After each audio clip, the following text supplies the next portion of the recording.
फिलहाल हमारे साथ कांग्रेस और बीजेपी की तरफ से दोनों खास मेहमान लगातार बने हुए हैं। जल्दी से जरा अभय दुबे जी का रुख करते हैं और अभय दुबे जी से जरा समझते हैं कि सर ये मामला ऐसा लग रहा है क्या कि कांग्रेस ओवर कॉन्फिडेंस में यहाँ पर मात खा गई। कांग्रेस ये मानकर बैठी हुई थी कि 2024 लोकसभा चुनाव देखिए कैसे 19 में 10 की 10 बीजेपी ने जीती थी, इस बार हमने 5 बीजेपी से हथिया लिए हैं, तो विधानसभा चुनाव में तो बट नेचुरल है बीजेपी का ग्राफ और नीचे गिरेगा। लेकिन यहाँ बीजेपी डैमेज कंट्रोल कर गई और फिलहाल बीजेपी का आंकड़ा 47, कांग्रेस 36। अभय दुबे जी।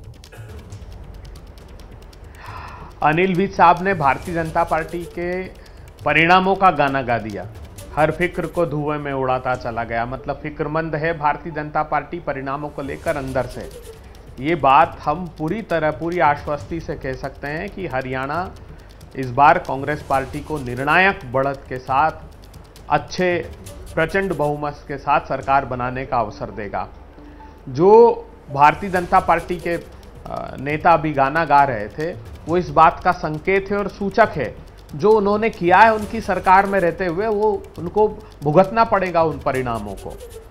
तो मुझे लगता है कि जो किसान, नौजवान, पहलवान, जवान, मुझे एक काम कोई भारतीय जनता पार्टी बताए जिससे वो आश्वस्त हो कि सरकार उनकी बनने वाली है।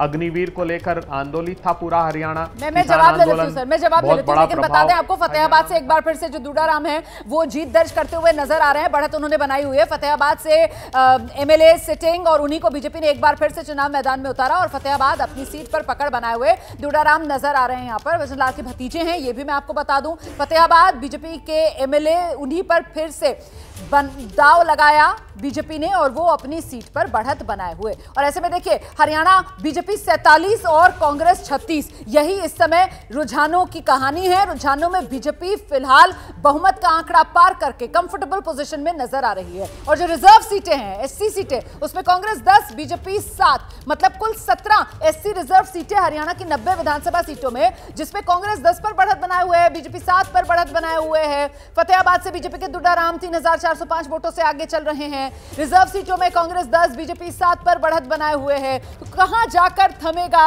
हरियाणा का ये चुनाव नतीजा, जिसपे फिलहाल तो ऐसा लग रहा है साफ तौर पर बीजेपी बाजी मारती हुई नजर आ रही है। 47 पर कांग्रेस, 36 पर पिछड़ती हुई बीजेपी के मुकाबले। लेकिन फिर भी अभय दुबे जी कह रहे हैं कि आखिरकार बीजेपी ने ऐसा किया क्या कि बीजेपी ये जीत हासिल करे। 10 साल की एंटी इनकम्बेंसी के बावजूद अगर बीजेपी जादुई आंकड़ा अपने दम पर हासिल कर रही है तो ये हैरान कर रहा है कांग्रेस को। के शर्मा जी, ये मैजिक क्या है, जरा बताइए। आप अभय दुबे जी सवाल पूछ रहे हैं।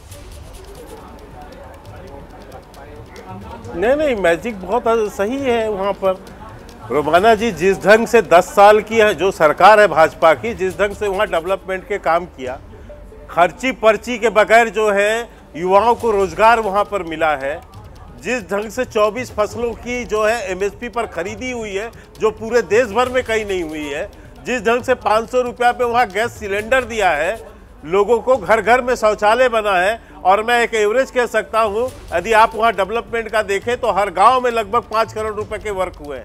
और इन्होंने क्या किया वहां पर अपने 10 सालों के अंदर में? पर्ची क्या अभी भी नहीं माने। जब ये कैंपेन कर रहे थे इनके नेता तो चिल्ला चिल्ला के कहते थे पहले रिश्तेदारों को नौकरी देंगे, अपना घर भरेंगे, फिर सोचेंगे। अरे कुछ तो जवाब देते। और उसका समर्थन करने कौन चले गए? राहुल गांधी आसाम में, उसी प्रत्याशी का। और एक प्रत्याशी नहीं, नीरज शर्मा यहाँ जो है फरीदाबाद में इसी तरह की बातें कर रहे हैं। मतलब खुलेआम भ्रष्टाचार करेंगे, खुलेआम अपना घर भरेंगे, ये आप कहते थे। फिर इसके बाद अपने ही घर के अंतर्कल अपने ही जो नेताओं को गाली गलौज, ये भ्रष्टाचार वाले मुद्दे से जो बीजेपी ने घेराबंदी की कांग्रेस की, वो 10 साल पुराना कांग्रेस का 10 साल वाला राज, जिसमें खर्ची पर्ची को लेकर, वो दामाद, डीलर, दलाल को लेकर बीजेपी ने सीधे कांग्रेस पार्टी की घेराबंदी की। वही पुरानी यादें शायद जनता के जहन में याद ताजा कर दी और इसी वजह से कांग्रेस का यह हाल कि कांग्रेस 36 और बीजेपी 47। हालांकि रुझान है, लेकिन रुझान तो फिलहाल यही कह रहे हैं कि इतिहास बीजेपी रचने वाली है। हैट्रिक सत्ता में हरियाणा की बीजेपी लगाने जा रही है। अभय जी, इतिहास होकर रह जाएगी भारतीय जनता पार्टी। ये खर्ची पर्ची की बात कर रहे हैं। 28 भर्ती और प्रवेश परीक्षाओं में स्कैम हुआ है, युवाओं के भविष्य को लूट लिया। पर आपकी बातें सबसे बड़ी बेरोजगारी जनता के साथ। हरियाणा। बीजेपी 47 पर है, कांग्रेस 36 पर है। 3 घंटे हो रहे हैं सर, 3 घंटे गिनती को, 11 बजने वाले हैं। अरे 2 घंटे बाद आप बात कीजिएगा, बहुत कंफर्टेबल मेजोरिटी के साथ कांग्रेस पार्टी सरकार बना रही है। ये अंतर कई चैनलों में और थोड़ा सा कम है जो आप दिखा रहे हैं, लेकिन जो हमारा फीडबैक है, हम 55 to 60 सीट्स, अभी आपने बताया कि 15 सीटें ऐसी जहां 1000 वोट का अंतर है, तो वो देर नहीं लगेगी बदलते हुए। और मैं पूरी तरह आश्वस्त हूं हमारे काम के आधार पर, और भारतीय जनता पार्टी ने जो भीषणतम भ्रष्टाचार किया है, अराजकता फैलाई था, क्या इनने काम गिनाए नहीं? इनके पास सिर्फ कम्युनल पोलराइजेशन के अलावा कुछ भी नहीं है, ये सांप्रदायिक ध्रुवीकरण के अलावा कुछ भी नहीं है। हमारे देश के प्रधानमंत्री अगर कम्युनल पोलराइजेशन पर चुनाव लड़ते तो आपको इस बात का आभास हो जाएगा कि काम गिनाने के लिए उनके पास कुछ भी नहीं है। चलिए, तो सुबह 8 बजे से काउंटिंग शुरू हुई है, 3 घंटे पूरे होने को आ रहे हैं, और अभी का आंकड़ा ये बता रहा है कि बीजेपी हरियाणा में दोबारा से सरकार बनाती हुई, दोबारा नहीं बल्कि तीसरी बार सत्ता हैट्रिक लगाती हुई सत्ता की हरियाणा में बीजेपी नजर आ रही है। जादुई आंकड़ा 46 वाला, बीजेपी फिलहाल 47 पर, कांग्रेस 36 सीटों के साथ बीजेपी से बहुत पिछड़ती हुई नजर आ रही है। बहुत शुक्रिया के शर्मा और अभय दुबे जी हमारे साथ बने रहने के लिए।